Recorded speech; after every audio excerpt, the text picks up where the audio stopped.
Hey guys, welcome back to the channel. Today I am sharing with you one of my least favorite type of videos to do. And what I'm talking about today is why I am never going to fly on VietJet again. I just flew on them here recently for the second and last time that I will be flying on VietJet. If you look online, you can see, if you do some quick searches, you will see very quickly they're well known across Asia, especially Southeast Asia, as one of the worst airlines to fly. There are many reasons. I'm going to give you the top 7, and I'm going to share with you my experience with them as well.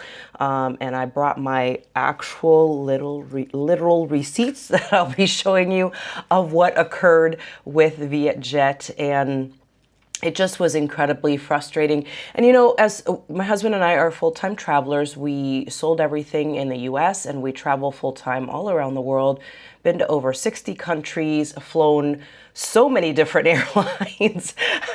I should have a passport just for all the different airlines that I've been on. And VietJet is quite possibly at the very bottom of all of the airlines that we've ever flown over these 60 plus countries that we've been to.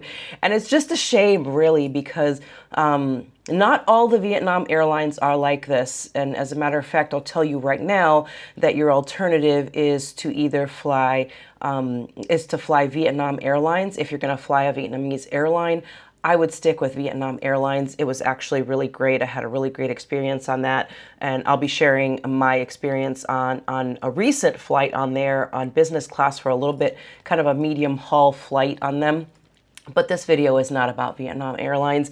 It is about VietJet, and we have got to dig into these reasons why it is so challenging to schedule a flight on there. You know, as I mentioned earlier, as full-time travelers, travel day when we're moving from one place to another is usually, you know, it can be a stressful day, and we try to make it so that it's as stress-free as possible. We have access to the lounges. We try to, you know, get there early enough that we don't have any issues with timing or anything like that. But VietJet makes it very challenging, because the first reason why they are one of the worst and why I will not be flying them again is because of their insane delays, cancellations, and flight time changes. One of the reasons why we chose this the last flight that we were on, is because it was at a really good time of the day. It was in the afternoon. We were flying from Nha Trang to South Korea, to Seoul. So it was a little bit longer, almost 5-hour flight to there. And the reason why we chose VietJet, I already knew from my first experience that I did not like it, but we went with VietJet because it was the only airline that had a direct flight from Nha Trang to Seoul. So we thought, why not do it? We were like, well, it's not that great. Well, it'll be okay. It's a direct flight. Yeah, it was not. So what happened, the very first thing that happened is that they changed the flight time, but they did not change it until the day before. So we went from leaving at 2 o'clock in the afternoon to leaving like 4 hours later at like 6 o'clock in the evening. So we ended up having to sit around in the airport for forever, because we had already planned on, you know, checking out from the hotel at noon and then taking the car from Nha Trang to where the airport is, which actually is in Cam Ranh, which is about 45 minutes or so of a drive, because you're driving through the mountains. And so we got over there. So that was the first thing, is we had planned on leaving around noon, and I thought, well, you know, we'll have some time, whatever, to get there, check in. It's a quick airport. There's not long lines or anything like that. So we go to check in online, and sure enough, they're like, oh yeah, your flights, that's not your flight time. They changed it, didn't let us know or anything. Okay. Also, that messed up. We only had 4 days in Seoul. And so that actually took away that whole first day. We couldn't do anything that night because we ended up getting into Seoul. By the time we got into the city and into our hotel, it was like 1 a.m. So we got to do nothing that first day. And of course, we were really tired the next day, so slept in a little bit and didn't get to, kind of hit the ground running the next day. That's not the end of the world. It is what it is. And we'll likely be back to Seoul and be able to make up that ground that we lost. But the real thing here is that they changed that flight for absolutely zero reasons. What they did is they didn't have enough people on either of the two flights. They had one at 2, and we knew there was one later on in the day, but we wanted that 2 o'clock flight. Apparently not enough people were taking that 2 o'clock flight, so they moved us all to that 6 o'clock flight. So then we were all on the 6 o'clock flight instead of the one that we had originally scheduled. So that is one of those things. When we actually arranged our driver, they were like, you might want to check your timing on this because, they do have a lot of cancellations. We were like, what? And that is another thing, is that they do have a lot of cancellations, because they just out of nowhere with no reasoning. And, if you try to get your money back, good luck, because they are definitely going to make it very challenging. The next thing is the nickel and diming, and this is where they lost me this time around. I understand the budget airlines. We've been on many budget airlines before. Believe me, we have been on Ryanair multiple times because it's a great deal. But we don't buy just the absolute cheapest fare. When we fly the budget airlines, we usually get a ticket that, like the deluxe ticket, that includes choosing your seat, includes, carry-on baggage, because I'm not going to put on all my clothes to get on the plane. I'm okay with paying a little bit more to bring my bag on the plane and also to check my bag. So we pay for, usually with the first time we did it with VietJet, we bought the deluxe package. We did that again this time, which got us extra carry-on baggage and extra checked bags. But our carry-on bags are a little bit heavy because we carry equipment with us. My husband is a professional photographer, and of course we do YouTube, and we have our computers and things like that. So our bags are a little bit extra, a little bit heavier than the 7 kg that you are allotted on these planes. We know that, and that's why we pay extra ahead of time, so that we don't have these problems. So we pay extra. We put all our stuff out. We get there, we go to check in for the flight, and we could see they're checking everybody's bags, which is normal. I've seen that before. This is not the first time we've ever seen it. And so they're checking everybody's bags, and we get up there and we put our bags up there, and they're like, they want you to put every single thing, like every single thing you have on you, on there. So if it goes over by just a hair, I think it was over by like 3 kg. Once they made us put everything on, because we were carrying, at the time I was on some medication that needed to be refrigerated. And so I had a little bag with the medicine in it with ice packs. And so that was on there as well, which they don't ever ask me to weigh, but they did this time around. They said absolutely everything. So we put it all on there. Like I said, we're over by a little bit. And I was like, oh, that's fine, because we paid for extra. No, that was not okay with them. They said it was for the checked bag, and that we weren't going to have to take stuff out. Well, unfortunately, the things in our carry-on are not things that we can check because it's expensive camera equipment. We're talking about thousands of dollars. So we can't check it. So we tell them, we can't check this. It's professional equipment. I open the bag. I actually show her the lenses, the cameras, the computers. And she's like, well, you can't take it on the plane, and they wouldn't even let me purchase extra right there. So there was it took about, probably I would say about 30, almost 30, no, maybe more, closer to like 15 to 20 minutes to resolve this.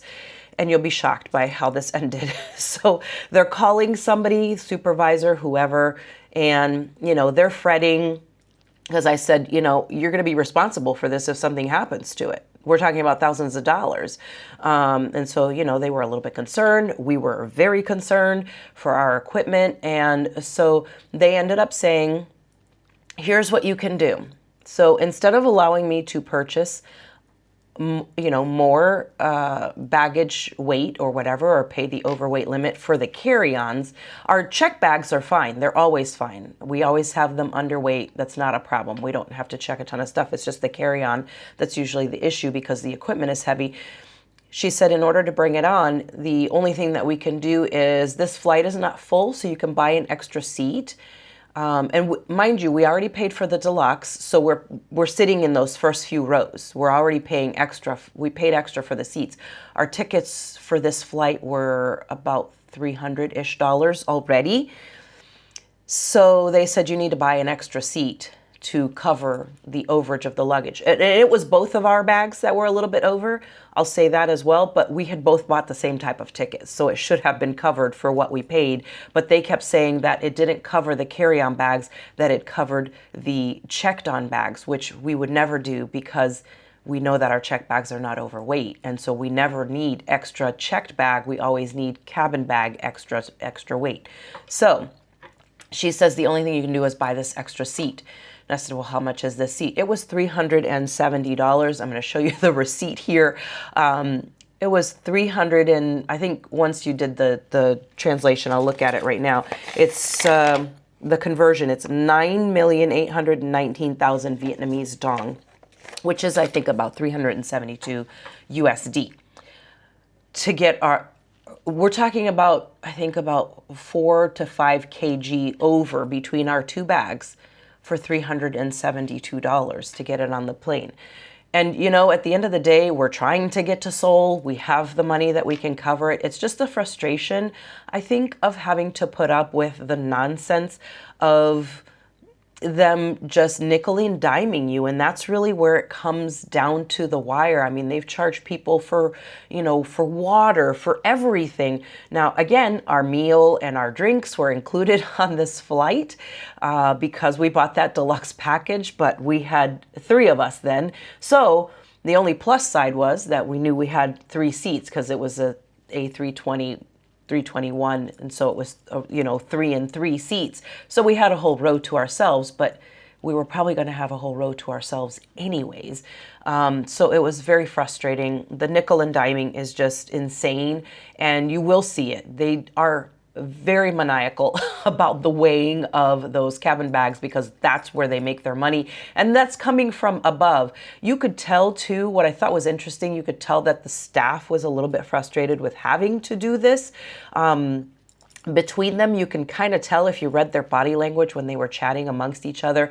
And when she was charging me for this extra seat, she even apologized. Like, she felt bad. She's like, there's nothing I can do. We tried a couple different things. And they kept trying to talk things out. Well, what if we did this? What if we did that? So I don't blame the check-in staff, the gate staff. This is coming from above them.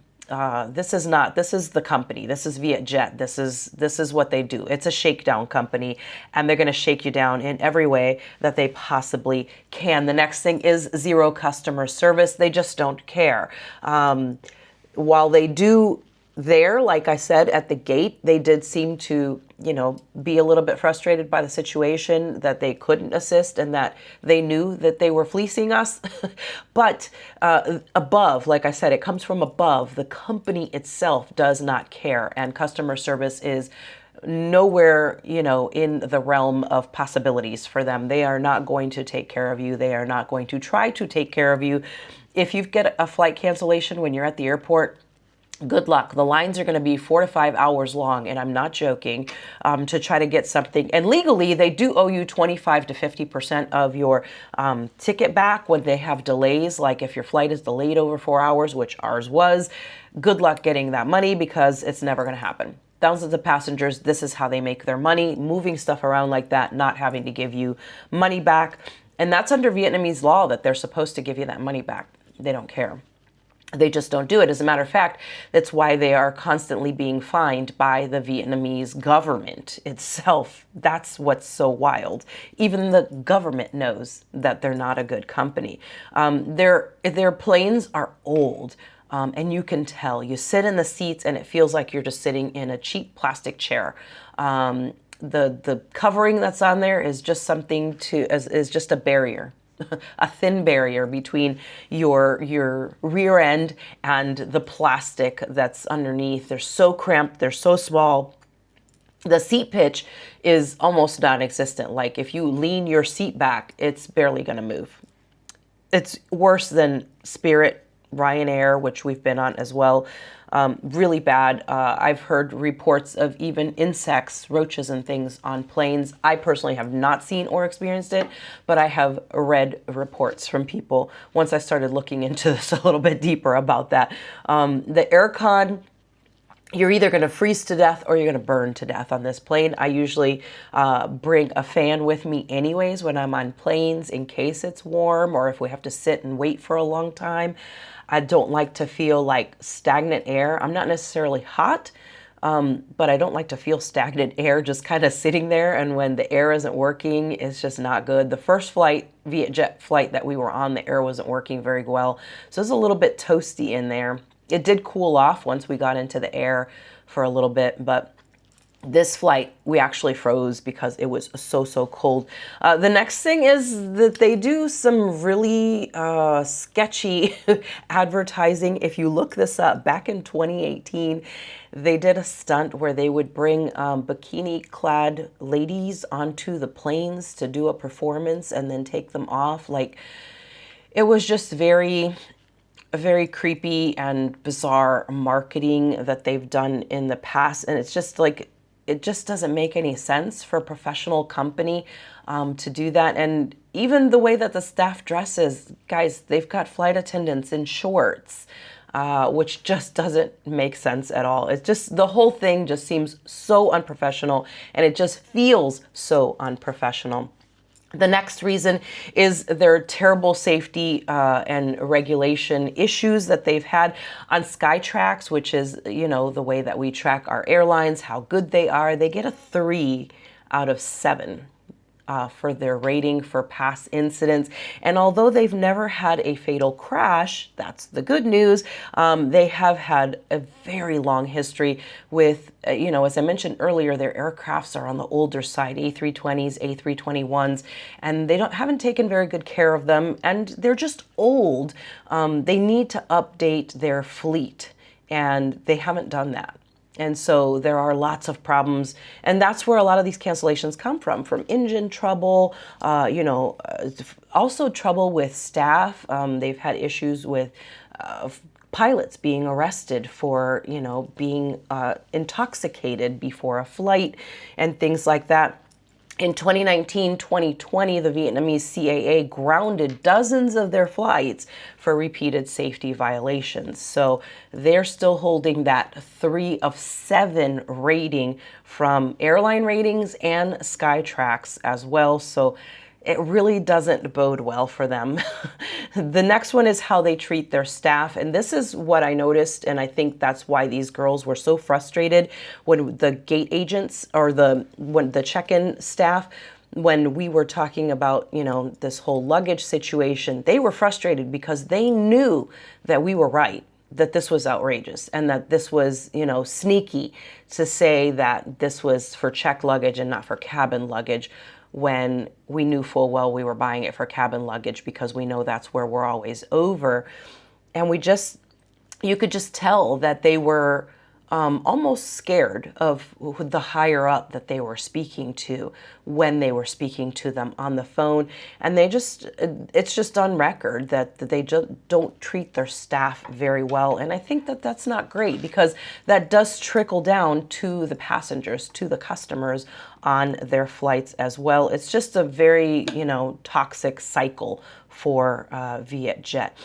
So the thing is, everyone's like, well, it's cheap. What do you expect? It's like, but it's not, because at the end of the day, they're going to get more money out of you one way or the other. And, you know, for me, you know, if you do the math, you start out, okay, let's go just with like a basic fare.